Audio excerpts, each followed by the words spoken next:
आप देख रहे हैं आपका अपना टीवी चैनल आरजे रमझाझर।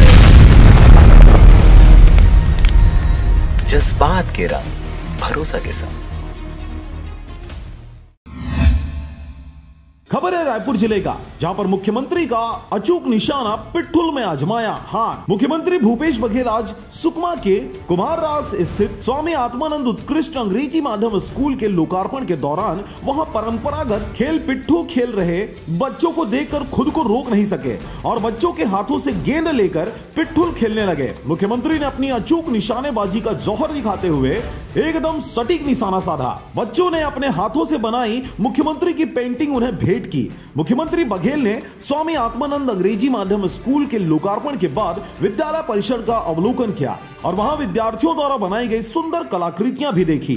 इस दौरान कक्षा 9वीं की छात्रा प्रीति सेठिया ने मुख्यमंत्री को अपने हाथों से बनाई उनकी सुंदर पेंटिंग उन्हें भेंट की। रायपुर से ब्यूरो रिपोर्ट आरजे रमझाझर।